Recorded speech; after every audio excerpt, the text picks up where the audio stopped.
Kalvari Lent கால தியானங்கள். கர்த்தருடைய பரிசுத்த நாமத்துக்கு மகிமை உண்டாவதாக. இந்த நாட்களில் கூட லெந்து நாட்களிலே நாம் இயேசுவின் பாடுகளை தியானிக்க முடியாது. உங்களை யாவரும் அன்புடன் வரவேற்கிறோம். நம் கண்களை மூடி ஜெபிப்போமாக. எங்கள் அன்பின் பரலோக பிதாவே, ஆசீர்வதிக்கப்பட்ட இந்த நாளில் கூட கர்த்தாவே, அப்பா உங்களுடைய பாடுகளை குறித்து நாங்கள் தியானிக்க கொடுத்த இந்த கிருபைகளுக்காக நன்றி செலுத்தகப்பனே. தேவ ஆவியானவர் தானே இதை கேட்கிற ஒவ்வொரு பிள்ளைகளும் கர்த்தருடைய அப்பா உங்களுடைய கிருபை இறங்க ஜெபிக்கிறோம். தேவனை கர்த்தருடைய கரம் எங்களோடு இருந்து வேண்டியது ஆசீர்வதிங்க. இயேசு மூலம் ஜெபிக்க நல்ல பிதாவே, ஆமென்.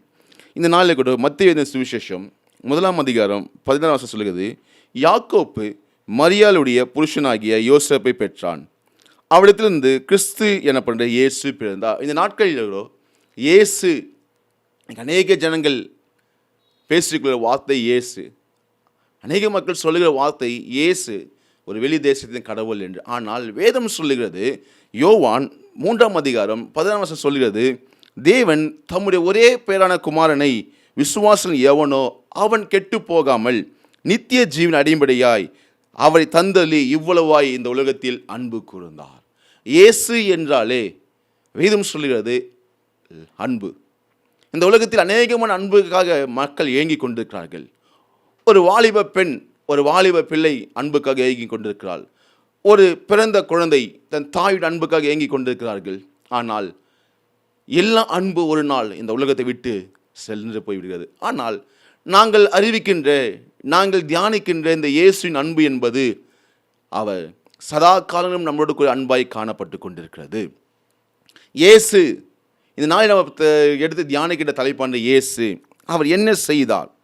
இந்த உலகத்திலே அன்பில்லாதவன் மிருகத்துக்கு சமமாய் கருதப்படுகின்றான். ஏனென்றால் தேவன் உண்டாக்கின எல்லா உயிரினங்களிலும் மனிதன் மிகவும் மேன்மையானவை கருதப்படுகின்றான். ஏனென்றால் தேவன் ஊரும் பிராணிகளையும் பறக்கும் பிராணிகளையும் நடக்கும் பிராணிகளையும் எல்லாவற்றையும் உண்டாக்கின தேவன் மனிதனுக்கும் மிருகத்துக்கும் வேறுபாடாக அந்த அன்பை வைத்திருக்கின்றார்.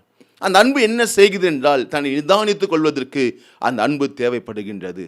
இந்த நாட்களில் கூட 1 யோவான் 4 அதிகாரம் 8 சொல்லுகிறது, அன்பில்லாதவன் தேவனை அறியான், தேவன் அன்பாகவே இருக்கின்றார். ஏன் அன்பை குறித்து நாம் பேச வேண்டும்? அன்பு என்பது தன்னை இழப்பதற்கு தயாராக இருக்கிறது. அன்பு என்பது தன்னிடத்தில் இருக்கிற எல்லாவற்றையும் கொடுப்பதற்கு அன்பு தயாராக காத்து கொண்டிருக்கிறது. இந்த உலகத்திலே இந்த அன்புக்காக அநேகர் பலவிதமான காரியங்கள் செய்து கொண்டிருக்கிறார்கள். இந்த உலகத்திலே இந்த அன்புக்காக, அன்பு இல்லாமல் அநேக பலவான்கள், ஞானவான்கள், ஐஸ்வர்யவான்கள் அன்பை, பொய்யான அன்பை தேடி தன் வாழ்க்கை எழுந்து கொண்டிருக்கிறார்கள். ஆனால் இந்த காலவெளியில் இதை பார்த்து கொண்டிருக்க என் அன்பான சகோதர சகோதரி, உங்களுக்கு நேராய் வருகிறது என் இயேசுவின் அன்பு. இயேசு என்ன செய்தார்? ஏன் நான் இயேசுவை குறித்து நான் கேட்க வேண்டும்? ஏன் இயேசுவை குறித்து நான் அறிந்து கொள்ள வேண்டும் என்று உங்கள் மனதில் தோன்றலாம்.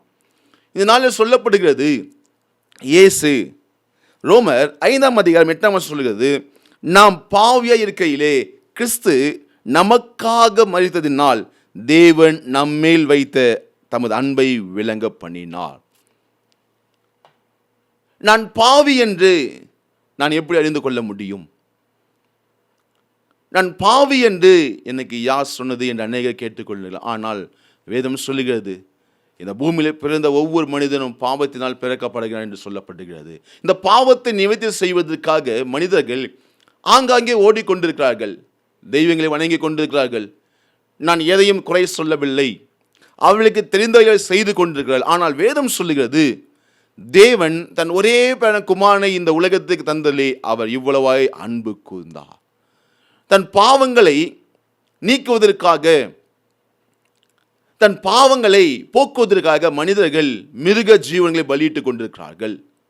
என் பாவத்தை போர்ப்பதற்கு ஒரு மிருக ஜீவன் எப்படி எனக்கு சமமாக கருதப்படும்? என் பாவங்களை நீக்குவதற்கு ஒரு உண்ணுகின்ற உணவு எப்படி சமமாய் காணப்படும் என்பதை மனிதர்கள் உணர்ந்து கொள்ளவில்லை. ஏனென்றால் என் பாவத்தை போக்க வேண்டும் என்றால் ஒரு பரிசுத்தம் தேவை. என் கை அழுக்காக உள்ளது என்றால் நான் அதை கழுவ ஒரு நல்ல தூய்மையான தண்ணீர் எனக்கு தேவைப்படுகிறது போல, இந்த உலகத்திலே நான் என் பாவத்துக்காக, என் பாவத்தை மீட்பதற்காக ஒருவர் வேண்டும் என்றால் அவர் பரிசுத்தம் உள்ளவராய் இருக்க வேண்டும். எப்படிங்க சொல்றீங்க? ஏனென்றால் இந்த பூமியில பிறந்த எல்லாருமே பாவத்தினால் பிறந்தான்னு சொல்லுகிறோமே. அப்ப இயேசு கிறிஸ்து மட்டும் எப்படி பாவம் இல்லாத பிறந்தார்? ஏனென்றால் வேதம் சொல்லுகிறது, அவர் கண்ணின் வயிற்றிலே அவர் பிறந்திருக்கின்றார். அவர் பாவம் இல்லாமல் பிறந்திருக்கின்றார். ஏனென்றால் வேதம் சொல்லுகிறது, 1 யோவான் 3ஆம் அதிகாரம் 16ஆம் சொல்லுகிறது, அவர் தம்முடைய ஜீவனை நமக்காக கொடுத்ததினால் அன்பு இன்னதென்று அறிந்திருக்கின்றோம்.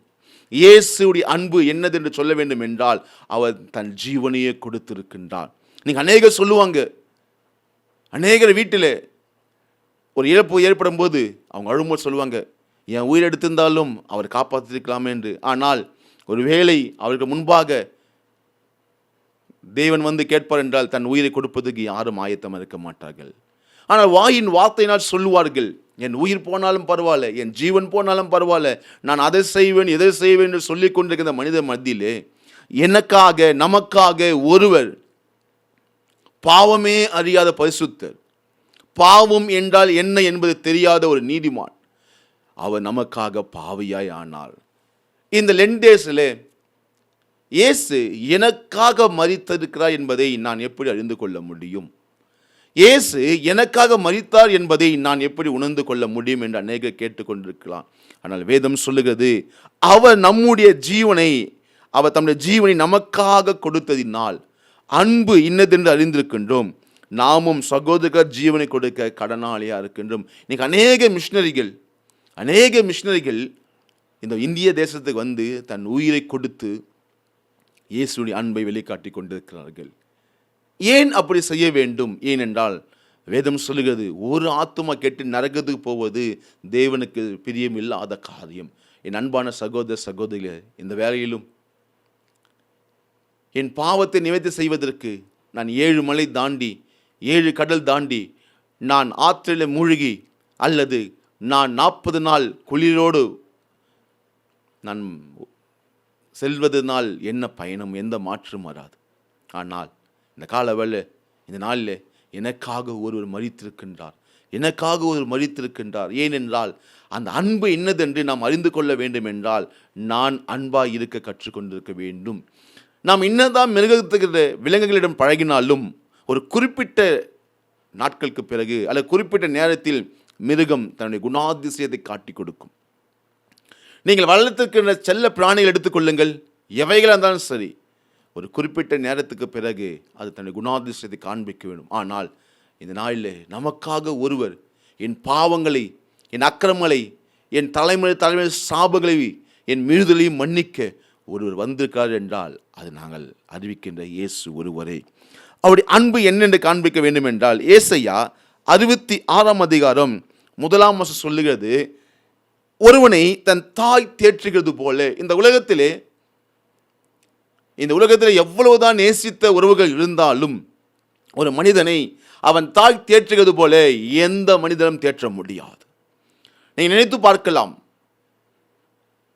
அநேகமான அன்பு கிடைக்கலாம், அநேகமான நேசம் கிடைக்கலாம், ஆனால் ஒரு மனிதனை தாய் தேற்றுவது போல நீங்கள் எந்த ஒரு மனிதனும் தேற்ற முடியாது. அதாவது வேதம் சொல்லுகிறது, ஒருவனை அவன் தாய் தேற்றுகிறது போல நான் உங்களை தேற்றுவேன், நீங்கள் எருசலேமிலே தேற்றப்படுவீர்கள்.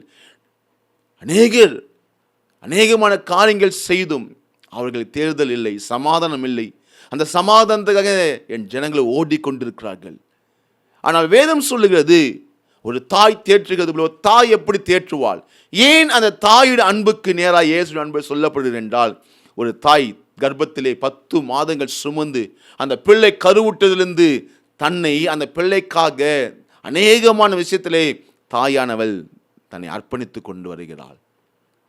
அநேகர் சொல்லலாம் தாய்க்கு அப்புறம் தாரம் என்று இருக்கலாம். ஆனால் தாயுடைய அன்பை காட்டிலும் எந்த ஒரு உறவுடைய அன்பும் நமக்கு மேன்மையாய் காணப்படாது. ஏனென்றால் அநேக வாலிப பிள்ளை ஆன பிறகு தன்னை நேசிக்கிற மனிதர்கள் உண்டு, அல்லது நல்ல சம்பாத்தியம் இருக்கும்போது நான் நேசிக்கிற உறவுகள் உண்டு. ஆனால் அந்த கர்ப்பத்திலே அந்த கரு உண்டானது முதல் தாயானவள் அந்த பிள்ளையை நேசிக்க ஆரம்பிக்கிறாள், அந்த பிள்ளையை நேசிக்கிறாள். நீ அநேக இடத்தில் பார்க்கலாம், அநேக பிள்ளைகள் அநேகமான பலவீனத்தோடு பிறந்திருந்தாலும் ஒருவேளை தகப்பன் அந்த பிள்ளை ஏற்றுக்கொள்ள மனது வராது, உற்றார் உறவினருக்கு மனது வராது. ஆனால் அந்த தாய் அந்த பிள்ளையை ஏற்று தன் மார்போடு அணைத்துக் கொள்வார். அந்த பிள்ளை எப்படி இருந்தாலும் சரி, ஒருவேளை நிறத்தில் குறைவு இருந்தாலும் சரி, அல்லது சரீரத்தில் என்ன குறைபாடு இருந்தாலும் சரி, தாயானவள் அந்த பிள்ளையை ஏற்றுக்கொண்டு அவள் அந்த பிள்ளையை நேசிக்க ஆரம்பிக்கிறாள். அதன் அன்பு மாயமற்ற அன்பாய் காணப்படுகிறது. அது ஒரு மெய்யான அன்பாய் காணப்படுகிறது. அது நிரந்தரமான அன்பாய் காணப்படுகிறது. என் அன்பான தேவ ஜனம், இந்த கால வேலை கொண்டும் இயேசு சொல்லுகிறார், ஒரு தாய் தேற்றுகிறது போல நான் உங்களை தேற்றுகிற தேவனாக இருக்கிறேன் என்று சொல்லுகிறார். எந்த ஒரு மனிதனும், எந்த ஒரு நீங்கள் நினைத்து பார்க்கின்ற எந்த ஒரு உறவாலும், எந்த ஒரு ஞானினாலும் சொல்ல முடியாது. அநேகர் சொல்லலாம், பிரச்சனை வரும்போது நாம் அங்கே செல்லலாம் இங்கே செல்லலாம் சொல்லலாம். ஆனால் என் ஆத்துமாக்கோ ஒரு ஆறுதல் கிடைக்கும் என்றால் அது தாயின் அன்பை தவிர எந்த ஒரு அன்பினாலும் அதை ஈடு இணை செய்ய முடியாது. அந்த நாளில் கூட அந்த அன்பை காட்டிலும், அந்த தாயுடைய அன்பை காட்டிலும் என் இயேசுடைய அன்பு பெரிதாய் காணப்பட்டு கொண்டு எப்படி நீங்கள் சொல்லலாம்? ஏனென்றால் எபிரேயர் சொல்லப்படுகிறது, நம்முடைய பலவீனங்களை குறித்து பரிதபிக்கக்கூடிய பிரதான ஆசாரியர் நமக்கிறாமல் எல்லா விதத்திலும் நம்மை போல சோதிக்கப்பட்டு பாவம் இல்லாத வைக்கிற பிரதான ஆசாரியர் நமக்கு இருக்கின்றார். இன்னைக்கு சொல்லுவோம், ஒரு தாய் அடிப்பட்ட உடனே பதறுவாங்க, என்ன செய்வதுன்னு தெரியாது. ஆனால் நான் சொல்லுகிற இயேசு அவர் எனக்காக ரத்தம் சிந்திருக்கிறார். அவர் எனக்காக பரிதபிக்கிறவர் அல்ல, என்னுடைய வலியை அவர் உணர்ந்து கொள்ளுகிற தேவனாக இருக்கின்றார். அந்த அன்புக்கு இணையாக இந்த உலகத்தில் எந்த ஒரு மனிதனும் சொல்ல முடியாது. தாயுடைய அன்பை காட்டிலும் இன்னைக்கு அநேக வாலிப பிள்ளைகள் வாலிப நாட்களில் அவர் நினைக்கிறாங்க, தாய் தகவல் அன்பை காட்டிலும், உறவை காட்டிலும் தான் நேசிக்கிற அன்பு பெரிது என்று ஒரு குறிப்பிட்ட நாட்களுக்கு பிறகு அந்த உறவு கசப்பாய் மாறிவிடுகிறது. என் அன்பான தேவ ஜனமே, அன்பான வாலிப பிள்ளைகளே, தாய் அன்பை காட்டிலும், இந்த உலகத்துக்குரிய தாய் அன்பை காட்டிலும் என் இயேசுடைய அன்பு மேலாதனாய் காணப்பட்டு கொண்டிருக்கிறது. ஏனென்றால் அவர் நமக்காக ரத்தம் சிந்திருக்கிற தேவனாக இருக்கின்றார். அவர் எனக்காக பாடுகள் பட்ட தேவனாக இருக்கின்றார். அவர் நமக்காக யாவும் செய்து முடிக்கிற தேவனாக இருக்கின்றார். அவர் யார் என்று கேட்பீர்கள் என்றால் அவர்தான் மரியாள் வயிற்றில் பிறந்த கன்னியாக இயேசு. அந்த நாளில் கூட அவர் ஏன் பிறக்க வேண்டும்? ஏசாயா 53 சொல்லுகிறது, மெய்யாகவே அவர் நம்முடைய பாடுகளை ஏற்றுக்கொண்டு நம்முடைய துக்கங்களை சுமந்தார். ஏன் நான் இயேசுவை குறித்து அறிந்து கொள்ள வேண்டும்? ஏன் நான் இயேசுவை குறித்து அறிந்து கொள்ள வேண்டும் என்றால் அவர் மெய்யாகவே நம்முடைய பாடுகளை ஏற்றுக்கொண்டு நம்முடைய துக்கங்களை சுமந்தார். நாமோ அவர் தேவனால் அடிபட்டு வாதிக்கப்பட்டு சிறுமைப்பட்டவர் என்று எண்ணினோம். நம்முடைய மீறுதல் நிமித்தம் அவர் காயப்பட்டு, நம்முடைய அக்கிரம நிமித்தம் அவர் நொறுக்கப்பட்டு, நமக்கு சமாதானம் உண்டு பண்ணும் ஆக்கினையை அவர் மேல் வந்தது. அவருடைய தழும்புகளால் நாம் குணமானோம். அல்லேலூயா. இந்த நாளில் கூட ஏசாயா 53 முழுதும் வாசித்தோம் என்றால் அவருடைய பாடுகளை குறித்து நாம் தியானிக்க பார்ப்போம். ஏனென்றால் அவருடைய தழும்புகளால் நாம் குணமாக்கிறோம். ஏன் அவர் தழும்புகள் பட வேண்டும்? அவருக்கும் எனக்கும் என்ன உறவு? அவருக்கும் எனக்கு என்ன சம்பந்தம்? அவருக்கும் எனக்கும் என்ன கனெக்ஷன்? ஏன் அவர் எனக்காக அடிக்கப்பட வேண்டும்? ஏன் அவர் எனக்காக ரத்தம் சிந்த வேண்டும் என்று ஒரு நாள் யோசித்திருக்கின்றோமா? ஏனென்றால் வேதம் சொல்லுகிறது, மனுஷனை மண்ணில் உருவாக்கி அவனுக்குள் தேவன் ஜீவ சுவாசத்தை கொடுத்த அந்த அன்பு அவருடைய சரீரமாகிய கிறிஸ்து நம்மேல் வைத்த அன்பு பெரிதாய் காணப்பட்டு கொண்டிருக்கிறது. ஏனென்றால் நாம் கெட்டு தேவனை விட்டு பின்மாற்றத்துக்குள் செல்லாதபடி அவருடைய அன்பு, அவருடைய தழும்புகள், அவருடைய காயங்கள் என்னை மூடுகிறதாய் காணப்பட்டு கொண்டிருக்கிறது. இந்த நாளுக்குடோ இயேசு என்று சொல்லும்போது நம் நினைவுக்கு வருவது அன்பு மட்டும்தான். அநேகர் சொல்லுவாங்க, இந்த இந்திய தேசத்திலே அநேக தொழுநோயாளிகள் இருந்தாலும் அன்னை தெரேசா இன்னைக்கு தொழுநோயாளி என்று சொன்ன உடனே நினைவுக்கு வருவது அன்னை தெரேசா. ஏனென்றால் தன் சொந்த குடும்பத்தாரே, தன் சொந்த மனைவி, தன் சொந்த உறவுகள் வேண்டாம் என்று உதறின அந்த வியாதி உள்ளவர்களை தன் அன்பு கரங்களால் எடுத்து, தன் சொந்த கரங்களால் எடுத்து அந்த காயங்களுக்கு மருந்தளித்து அதை கட்டு போட்டு அன்போடு நேசித்த ஒரு மனிதனை நீங்கள் காண்கிறீர்கள். ஒரு மனிதனுக்கே இவ்வளவு இருக்கும் என்றால் உனக்காக எனக்காக ரத்தம் சிந்தின தேவனுடைய அன்பு எவ்வளவு என்பதை நாம் யோசிக்க மறந்து விடுகின்றோம் பிரியமானவர்களே. ஏனென்றால் வேதம் சொல்லுகிறது, அவர் நொறுக்கப்பட்டு ஒடுக்கப்பட்டும் இருந்தார், ஆனாலும் தம்முடைய வாயை அவர் திறக்கவில்லை. அவர் சொல்லுகிற வேதம் சொல்கிறது, அடிக்கப்படும்படி கொண்டு போகப்படுகிற ஒரு ஆட்டுக்குட்டியை போல தன்னை மயிர்கத்திற்கு முன்பாக சத்தமிடாத ஆட்டை போலவும் அவர் தம்முடைய வாயை திறவாதிருந்தார். ஏன்? எந்த பாவம் செய்யாத ஒரு மனிதன், அவருக்கு தண்டனை கொடுக்கப்படுகின்றது, ஆனால் அவரோ எந்த ஒரு மறுவுத்தம் செய்யாதபடி அமைதியாக கொண்டிருந்தார். ஏனென்றால் அவர் என் மேல் வைத்த அன்பு பெரியது. அந்த அன்பின் நிமித்தம் ஒருவேளை நான் செய்யவில்லை, என் நேசகுமார் தான் செய்தான் என்று சொல்லியிருப்பார் என்றால் இன்று நாம் இல்லாமல் போயிருப்போம். ஆனால் வேதம் சொல்லுகிறது, அவர் சத்தம் இல்லாதபடி தன்னை அமைதியாய் காத்து கொண்டிருந்தார். வேதம் சொல்லுகிறது, அவர் தம்முடைய ஆத்துமாவை மனத்தில் ஊற்றி அக்கிரமக்கால் ஒருவராய் எண்ணப்பட்டார். இந்த உலகத்திலே நாம் நம்முடைய குடும்பம் நன்றாக இருக்கத்தான் ஆசைப்படுவோம். நம்முடைய பிள்ளைகள் நன்றாக இருக்க ஆசைப்படும் தவிர என் பிள்ளை மற்றவருக்காக வலி வேதனை சுமப்பதற்கு எந்த பெற்றோரும் ஆசைப்பட மாட்டார்கள். ஆனால் இயேசு என்ற மனிதர், இந்த உலகத்தில் அநேக மகான்களை நீங்கள் காணப்படுவீர்கள், இந்த உலகத்தில் அநேக தேவர்களை காணப்படுவீர்கள். ஆனால் எந்த ஒரு மகானும் எந்த ஒரு ஞானியும் எந்த ஒரு குற்றத்தையும் அவர்கள் சுமந்ததா சரித்திரம் இல்லை. ஆனால் இயேசு என்ற ஒரு மனிதன் நம்முடைய பாவங்களுக்காக, நம்முடைய அக்கிரமங்களுக்காக, நாம் செய்த தவறின் நிமித்தம் வேதம் சொல்லப்பட்ட பிரகாரமாய் அவர் தம்முடைய ஆத்துமாவை மரணத்தில் ஊற்றி அக்கிரமக்கால் ஒருவராய் எண்ணப்பட்டார். இன்னைக்கு சொல்லலாம், உங்கள் பிள்ளை அல்லது என் பெற்றோரை பார்த்து சொல்லலாம், உங்கள் பிள்ளை இவ்வளமாய் தவறு செய்ய என்பது என் பெற்றோருக்கு மகிழ்ச்சியை காணப்படாது. அதே போல இயேசு என்னுடைய பாவங்களுக்காக, நம்முடைய பாவங்களுக்காக அவர் அக்கிரமங்களை சுமந்தவராய் கொல்கதா மலையிலே 3 மணி நேரம், சற்று யோசித்து பார்ப்போம் என்றால், இந்த வெயில் காலம் ஆரம்பித்து விட்டது, 5 நிமிடம் வெறும் காலோடு நம்மளால் நிற்க முடியாது. ஆனால் என் தேவன் இரவு முழுதும் அடிக்கப்பட்டார், வாழ்நாள் அடிக்கப்பட்டார். தன் சரீரத்தை முழுதும் பிக்க தன் சரீரத்தில் முழுந்த எல்லா பலனும் உடைந்து தன் சரீரம் முழுவதுமாய் ஜல்லடை போல அந்த வாழ்நாள் அடிக்கப்பட்ட தழும்புகள், அது ஒரு பக்கம் இருந்தால் நெற்றிலே முள் கிரீடம், ஒரு 1 mm ஊசி தன் சரீரத்தில் குத்தும் போதே அல்லது எவ்வளோ வலி நம்மளை தாங்க முடியல. ஆனால் 7 இன்ச்சுக்கு அந்த முட்கள் தன் கண்களை பார்த்து குத்தினது. தலையில் முள் கிரீடம், சரீரத்தில் வாழ்நாள் அடிக்கப்பட்ட வலிகள், ஒரு பக்கம் ரத்தம் ஒழுகுகிறது, இன்னொரு பக்கம் காரி உமிழ்கிறார்கள். யார்? நீங்களும் நானும் தான்.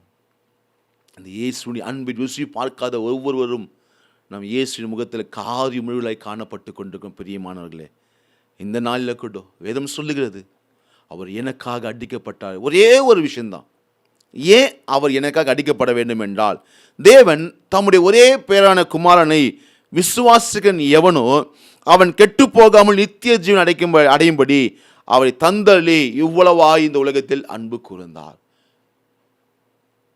யாரை தந்தளினார்? இயேசுவை எனக்கு ஏன் தர வேண்டும்? நான் நேசித்த மனிதருக்கு, நான் பழகின மனிதருக்கு ஒரு அன்பளிப்பை, நான் ஒரு பொருளை கொடுக்கிறேன் என்றால் அது மிகவும் விலை உயர்ந்ததாய் காணப்படும். ஏனென்றால் தன் அன்பை வெளிக்காட்டு விதமாய், தன் அன்பை அவருக்கு வெளிக்காட்டு விதமாய் நான் கொடுக்கிற ஒவ்வொரு பொருளும் அந்த மனிதனுக்கு பிரயோஜனதாக இருக்கும். தவிர நான் கொடுக்கிற எந்த பொருளும் நான் நேசித்த மனிதனுக்கு உபத்திரமாய் யாரும் கொடுக்க மாட்டோம். இன்னைக்கு அநேக திருமணங்களில் செல்லுகிறோம், அநேகமான நிகழ்ச்சிகள் செல்லும்போது நாம் கிஃப்ட் கொடுக்கிறோம். எதை கொடுக்கிறோம்? அவர்கள் எதை பயன்படுத்துவார்களோ அதைத்தான் நாம் வாங்கி கொடுக்கின்றோம். தவிர அவர்கள் பயன்படுத்தாத பொருட்களை நம்ம வாங்கி கொடுப்பது இல்லை. அதே போலதான் தேவன் இயேசு கிறிஸ்துவை இந்த உலகை தந்ததின் நோக்கம் என்னவென்றால், அவர் ஜனங்களுடைய பாவங்களை சுமந்து, வேதம் சொல்லுகிறது, அவர் தம்முடைய ஆத்துமாவை மரணத்தில் ஊற்றி அக்கிரமக்கார ஒருவர் எண்ணப்பட்டு அநேகருடைய பாவத்தை தாமே சுமந்து, வேதம் தெளிவாய் சொல்லுகிறது, அநேகருடைய பாவத்தை தாமே சுமந்து அக்கிரமக்காரருக்கு வேண்டிய கொண்ட நிமித்தம் அநேகரை அவருக்கு பங்காக கொடுப்பேன் வேதம் சொல்லுகிறது. இந்த கால வேலை கொடு, ஒரு மனிதனாய் இருக்கின்ற நீங்களும் நானும் ஒரு சக மனிதனை நேசிக்கிற ஒரு மனிதனுக்கு ஒரு நல்ல பொருட்களை நாம் கொடுக்க முயற்சிக்கும் போது, இந்த பூமியிலே நமக்காக விலையேற பெற்ற இந்த ஆத்தும் அழிந்து போகாதபடிக்கு இயேசு தன் ஒரே பேரான குமாரனை இந்த பூமிக்கு தந்ததில் இவ்வளவாய் அன்பு கூர்ந்திருக்கின்றார்.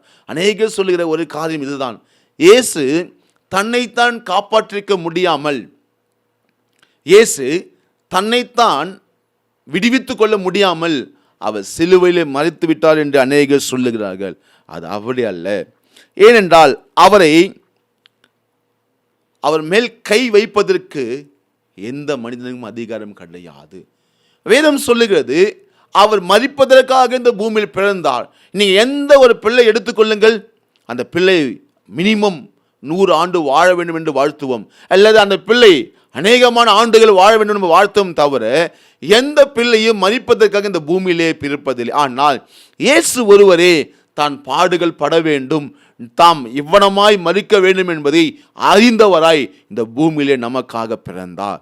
யோவான் 10ஆம் அதிகாரம் 11ஆம் வசனம் சொல்லுகிறது, நான் என் ஜீவனை மறுபடியும் அடைந்து கொள்ளும்படிக்கு அதை கொடுக்கிறபடினால் பிதா என்னில் அன்பா இருக்கின்றார். தன் ஜீவனை மறுபடியும் அடையும்படிக்கு இயேசு அதை கொடுக்கிறபடினால். இந்த கால வேலை கூட அதே யோவான் 10ஆம் அதிகாரம் 18ஆம் வசனம் சொல்லுகிறது, ஒருவன் அதை என்னிடத்தில் எடுத்துக்கொள்ள மாட்டான், நான் அதை கொடுக்கின்றேன், அதை கொடுக்கவும் எனக்கு அதிகாரம் உண்டு, அதை மறுபடியும் எடுத்துக்கொள்ளும் எனக்கு அதிகாரம் உண்டு. தன் ஜீவனை எடுப்பதற்கு எந்த மனுஷனுக்கும் அதிகாரம் இல்லை என்று இயேசு சொல்லுகிறார். நீங்க அநேகர் சொல்லுகிறார்கள், தன்னை தான் காப்பாற்றிக்க முடியாமல் இயேசு சிலுவையிலே மரித்து விட்டார் என்று.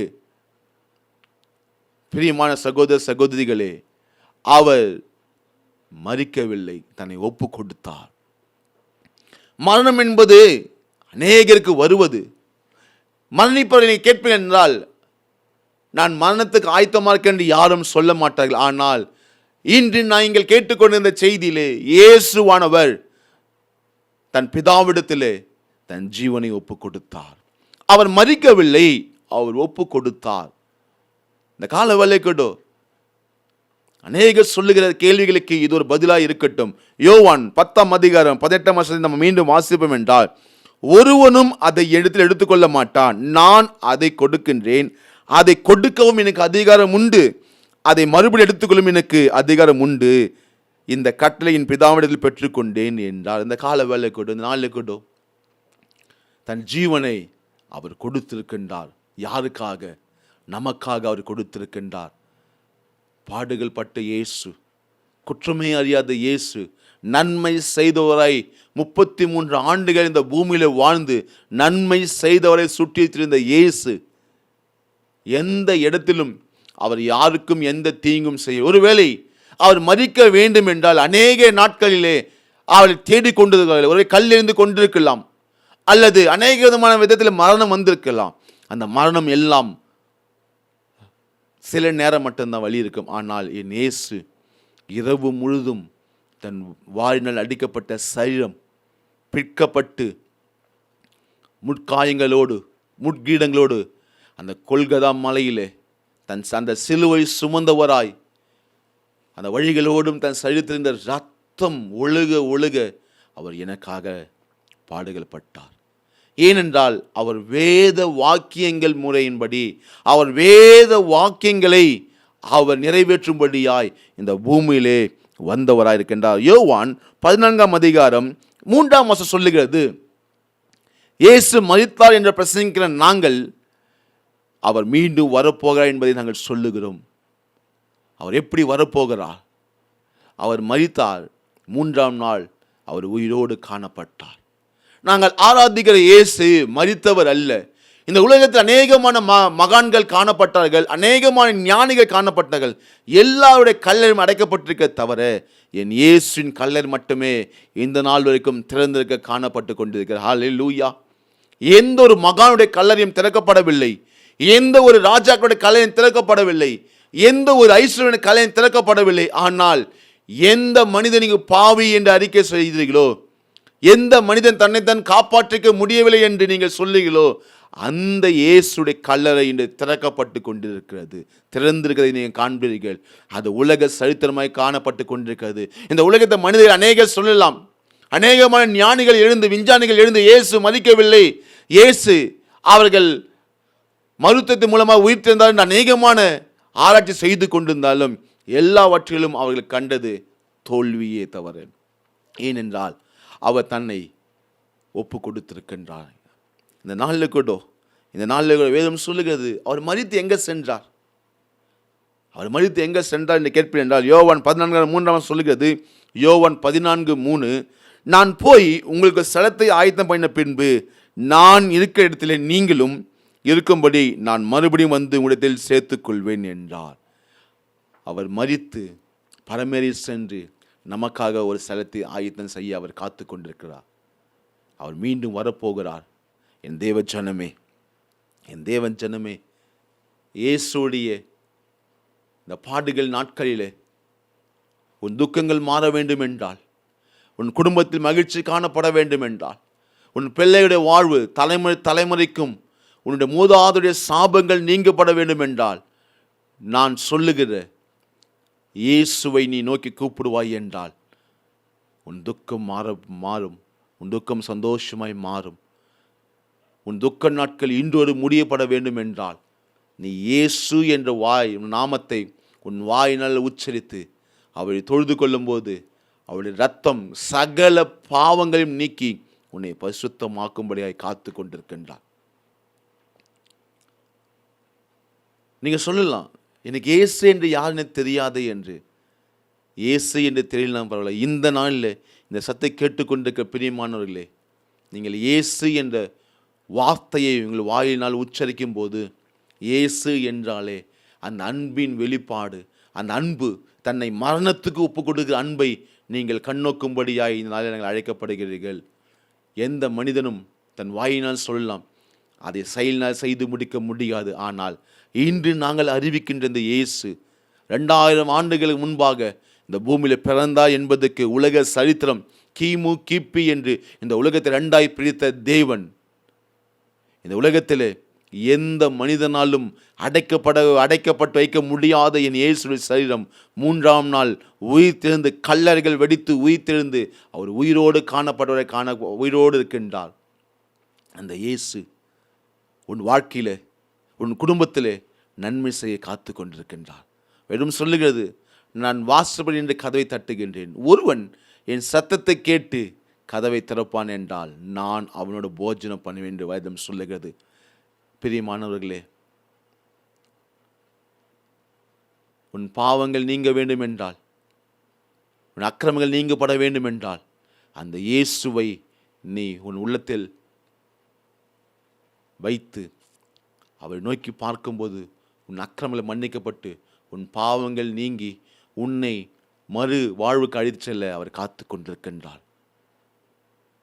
ஏனென்றால் தேவனை அறியாத குடும்பத்தில் பிறந்த எங்களை மாற்றின இயேசு, எங்களுக்கு நன்மை செய்த இயேசு, அந்த இயேசு என்ற ஒரு வார்த்தை உங்களுக்கு முன்பாக பேச வைத்து கொண்டிருக்கிறது. பிரியமானவர்களே, இந்த நாளில் கூட ஒருவேளை இவ்வளோ நாட்கள் வீணாகி விட்டதேன்னு நீங்கள் சொல்லி கொண்டிருக்கலாம், பரவாயில்ல, தப்பல்ல.